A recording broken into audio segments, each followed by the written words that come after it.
RBD is actually where these patients will wake up and they'll be pretty coherent. And if you ask them about the dream, they can give you quite a bit of details that'll make sense. And that whatever action they were doing was actually relevant to the content of their dreams. For example, jumping off a cliff, then I'm jumping off the bed. So there is that match between the content of the dream and the actual action that I did. They wake up, they're coherent, they know what happened, so to speak, and they're all distressed about it. Like, hey, I don't want to hit a person who's sleeping next to me is probably the most precious person in the whole world. And so it's super distressing. So it brings its own challenges. But the good news is we know quite a bit, which is what we're talking about today, and we have good ways to control it.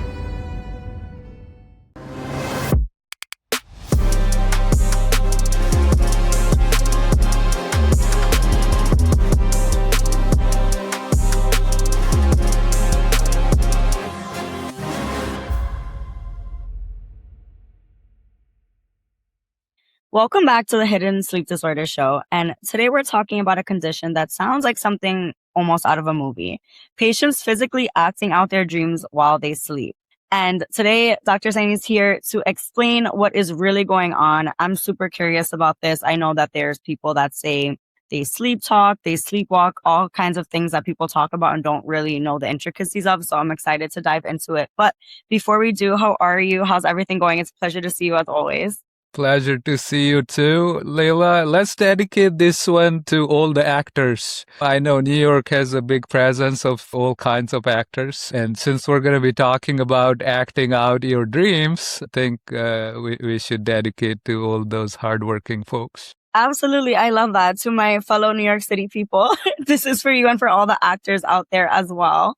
And I think that this is super interesting because I feel like every time we talk and we do one of these shows, I find out something I never knew about. And this is another one. So most people like myself have never heard of REM behavior disorder.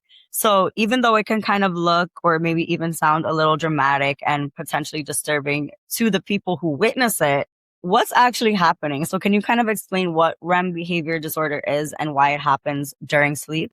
So yes, brace yourself for a long answer, I guess, okay? Because it can be, you're absolutely right. It's very disturbing, especially to the person who's witnessing or who's actually getting the brunt end of things. And I'll explain what this is for our listeners who've never heard it or are not aware of this. But what happens is, as a person is sleeping, and they might be dreaming, and generally these dreams are forceful, violent, they're unpleasant for the most part. They're not, the sweet, sugary dreams. I'm either chasing somebody, I'm fighting off something. And then what ends up happening is, as I'm dreaming, I'm acting out on my dreams. And guess what? And if, let's say, I am fighting somebody in my dream, I throw a big punch and I hit my wife or I hit my bed partner. And then next thing you know, we're having all kinds of fights around that. Or, I feel terrible. And I've seen several patients who are extremely distressed that, they're the nicest person when they're awake and they feel so sorrowful that, my gosh, I hit my spouse, I hit my wife. And generally, this is a disorder which is more common in men above 50, which is, a lot of things we deal with are more common in females. But this is one of the sleep disorders that's more common in male population. Having said that, though, I have plenty of women patients who have this disease as well. But if you look at the general population spread out, it's much more common. Now, the funny thing is, in REM sleep, our body is supposed to be paralyzed.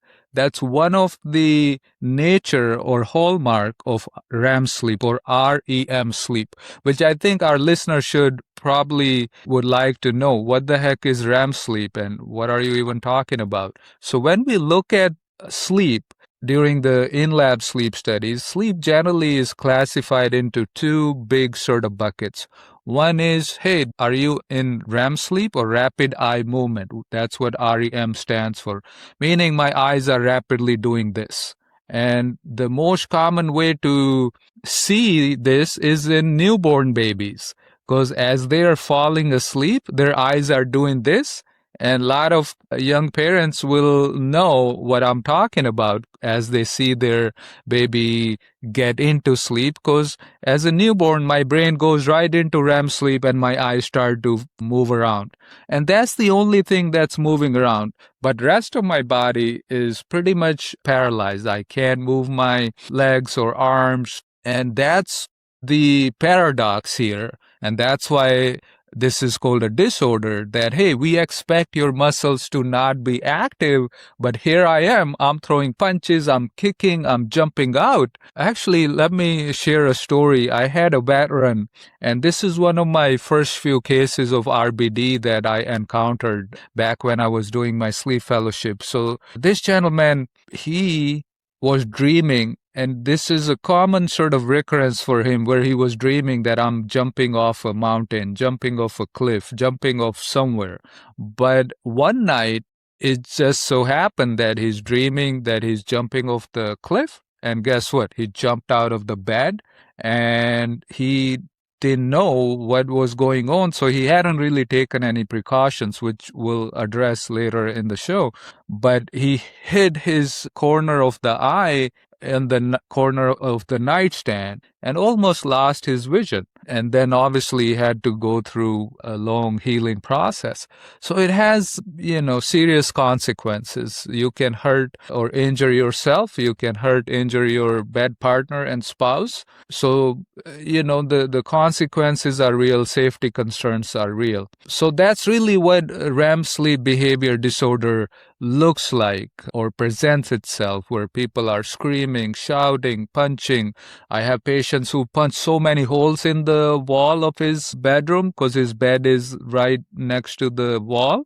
I had a patient who the couple was so distressed, and they've been dealing with this silently.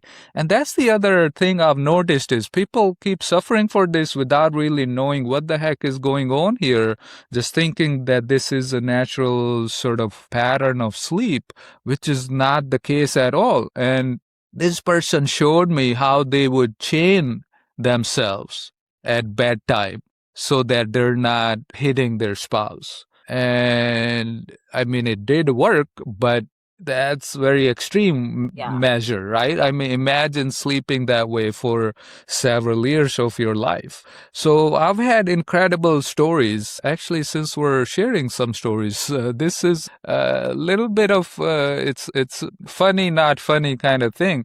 I have two sisters and they're twins. And it can sometimes happen it has some genetic predisposition. And so they were traveling and they were sharing the hotel room, and they started noticing that my sister is screaming, talking, doing all kinds of stuff in her sleep. So the first sister did it. So the second one noticed it. And then, an hour or so later, the second sister did it in her sleep. And then, so the first sister noticed her. And in the morning, they're talking to each other that, guess what, sis, you were screaming and shouting. And then the other sister is telling her the same thing. It's like, oh my God, we both did that. And so they both sought, and came to us basically as a twin couple to seek help. It's like, what the heck? We accidentally found out that we are both doing this. That is wild. And I've seen that with twins where they kind of do like the blind test, and it's like they'll put on like a song or say to do something, and you'll see that they do the same thing at the same time. I've always thought that's interesting, but even in sleep is interesting. That's one of my wildest RBD stories, I guess. That's wild. And I'm just thinking about it now. I know when people have sleep paralysis, they'll feel like they're falling, but they don't actually fall. They'll have that feeling. So is there anything like correlated between the two, or do people who have this disorder maybe feel like it's sleep paralysis? They'll feel that and then they'll wake up and they're actually mid motion or something along those lines? No, it's not so much. So they're different things. Sleep paralysis is different. RBD is actually where these guys or these patients will wake up and they'll be pretty coherent. And if you ask them about the dream, they can give you quite a bit of details that'll make sense. And that, whatever action they were doing was actually relevant to the content of their dreams. So if I'm, for example, jumping off a cliff, then I'm jumping off the bed, right? So there is that match between the content of the dream and the actual action that I did. For example, if I'm punching somebody in the dream, then I'm actually throwing punches, or I'm screaming loudly at someone and I'm screaming in my sleep. So the content of the dream matches with the action that's actually being witnessed by their bed partner. So that's a big difference. So, because sometimes it's hard, and it can be hard to differentiate it from, let's say, people who are having some sort of seizures in their sleep, and they could make sounds, and sometimes it may look like, oh my gosh, is this RBD or is this a seizure disorder? But generally, seizures will leave you disoriented, will leave you confused. Your stories and dreams are not really going to match up. But this is pretty clear. They wake up, they're coherent, they know what happened, so to speak, but and they're all distressed about it, right? Like, hey, I don't want to hit a person who's sleeping next to me, is probably the most precious person in the whole world, right? And so it's super distressing, so it brings its own sort of challenges. But the good news is we know quite a bit, which is what we're talking about today, and we have good ways to control it. Absolutely. And speaking about that also reminds me of previous episodes where we've talked about how certain sleep disorders can be confused or maybe thought of as another sleep disorder or another illness or something along those lines. For example, when you mentioned seizures, I mean, in college, I had a roommate who unfortunately severely suffered from epilepsy. And I think that a key component of the differences, and I could be wrong, is the coherence. And I remember living with her and her having to explain that this can potentially happen, and to see it can be frightening. And it was. And, there were times she'd fall out of bed and she almost hit her eye on the bedpost and things like that. And she would wake up and be on the floor, have black and blues, and have no idea where it came from. So I think it sounds like the big differentiating factor is maybe being coherent versus not. Absolutely. Absolutely. Yes. And, there's a strong linkage between other neurological conditions too, which, RBD to me is not just a separate entity. It's actually, we're realizing that almost 74% of these patients will end up having what we call alpha synucleinopathies, conditions like dementia, conditions like Parkinson's disease, conditions like Lewy body dementia. So these are some of the neurological disorders that I think RBD is actually a sign and symptom that's warning us of what is to come in the future for these people. And that's what makes it very critically important to not ignore it or not miss it. That's so interesting. I actually just hosted another show where we were talking about Lewy body disorder. So that's interesting to see how they could potentially be related. And I think to really understand this disorder, it also helps to really understand what is supposed to happen in a healthy brain and body during dreaming sleep, and what normally really keeps the body still and paralyzed during REM sleep, and what really goes wrong in patients with this disorder. So think of it this way. REM sleep, one of the jobs when my brain neurons are in that REM sleep mode, they inhibit or block the neurons that control our muscle activity. So as my brain is in REM sleep, the neurons that are supposed to tell me, okay, move this, move that, punch, or whatever, they keep all that activity blocked. So then that blocking mechanism is either destroyed or messed up, that it's not doing the blocking job properly. So then there is all this activity traveling to these muscle groups. And instead of being paralyzed, I'm actually lifting my arm or vocalizing or screaming or kicking or jumping. So that's really, obviously there's molecular level explanations too here, but I don't think that's going to be relevant for our audience. But I think it's safe to assume that, hey, one of the purpose of REM sleep is to keep my muscle activity under check, and somehow it's not able to keep that blocked. And so there is this spike in muscle activity that's happening in response to whatever my dream content might be. And I think that it's a lot of people probably assume this. I think I assume it too if I'm thinking about it in the moment, but it's kind of a similarity that people would assume that like any unusual nighttime behavior kind of falls into the same category. Like let's say sleepwalking or night terrors or anything along those lines. So how or is REM behavior disorder different than that? Or are there some? Oh, absolutely. Yes, they can't be farther apart, honestly. And that's where it becomes crucial because you're absolutely right. The presentation or the outcome could look very similar.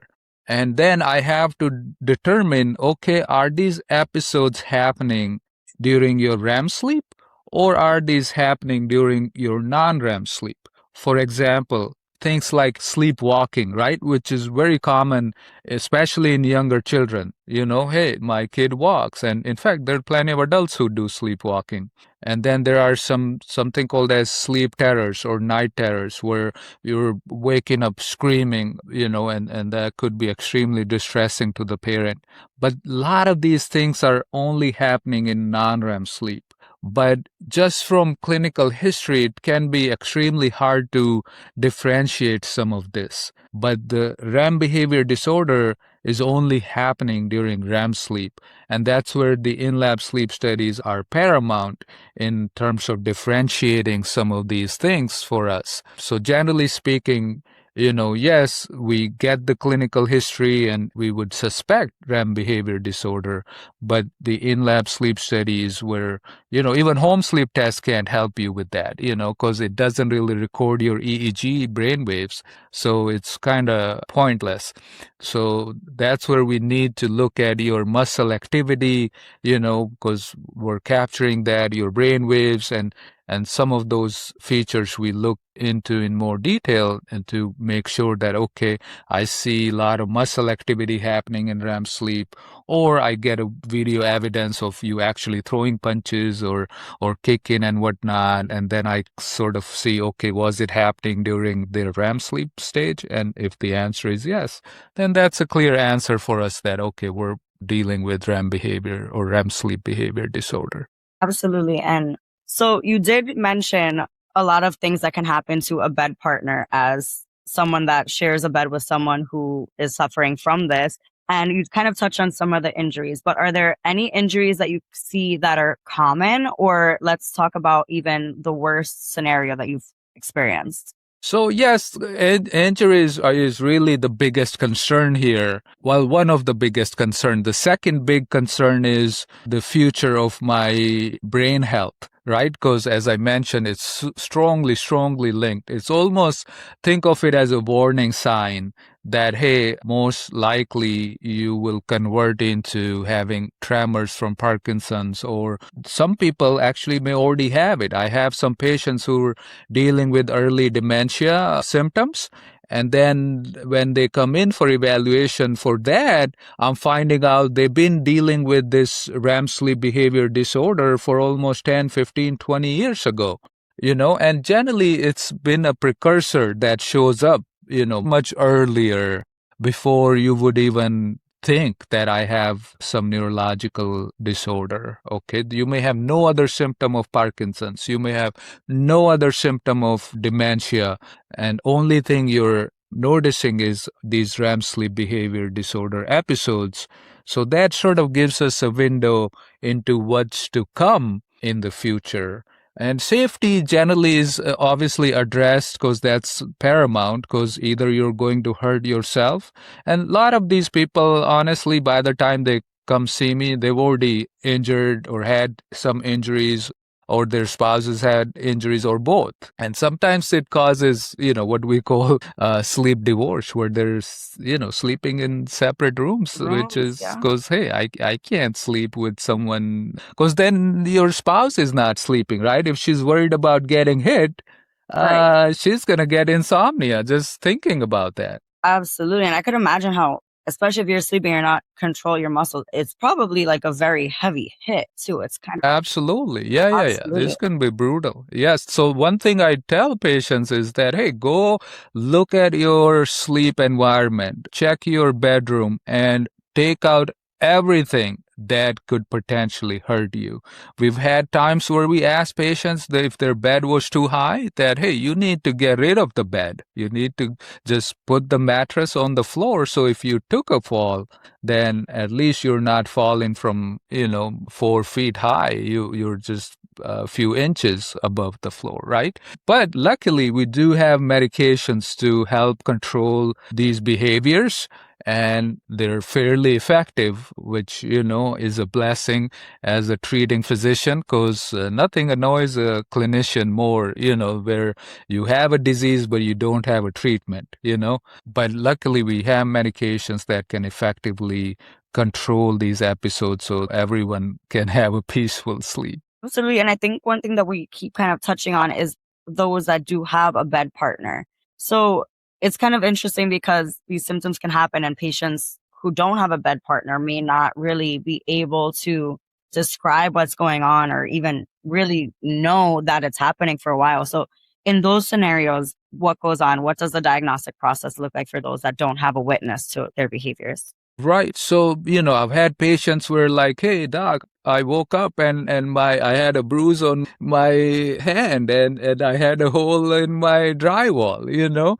So those are some of the clues, but you're absolutely right. We then lean heavily on the in-lab sleep testing. And for a lot of these patients, it may just be an accidental finding that I'm telling them. They may have no idea that I'm doing this. And if they underwent a sleep study, let's say for sleep apnea, or like I mentioned, there were a few patients that got sent to us from neurologists for figuring out why are they having memory changes. And then, because the neurologists like to rule out sleep disorders as part of memory changes. And sometimes we find out that way. And the patient has really no clue that they were doing all this. So, yes, you're right. Some patients will find out just from the test itself without realizing that they were doing it. But a lot of patients, if you interview them, they'll say, oh, yeah, my bed is all messed up during when I wake up. I don't know how I'm such a restless sleeper. Like my sheets are all over, or they might say, hey, I fell down from the bed, and they would blame it on something else, maybe a pill did it, or maybe I was just too tired, or maybe I had alcohol. So, we like to find excuses and explanations for these things, but really without the sleep study, that would be very hard to pinpoint. Absolutely. And let's say once a patient is diagnosed, the conversation does eventually kind of shift from what is happening to what can actually really be done about it. And you mentioned that there is a lot of things that can be done. So, what are the treatment options that are available? And you did mention some of the safety measures that are recommended for the bedroom environment, but what are they specifically? So the most common ones is to look at all the sharp furniture, the height of the bed, and then some patients, some couples actually have told me that, hey, we ended up getting a California king size bed so that we have the most amount of room. And I've had, couples where they said the spouse moved either to the other edge of the bed, or they put a railing around the bed. So bed railings are helpful, making sure there are no sharp edges on the nightstand and they're covered. So those are some of the important things. But honestly, the restraining, I mentioned physical restraining where this person was just putting, chains and whatnot to stop from flailing. But basically, we use chemical restraint and we put patients on medications. One of the most common one is clonazepam or Klonopin, and that seems to pretty much control majority of these REM sleep behavior disorders.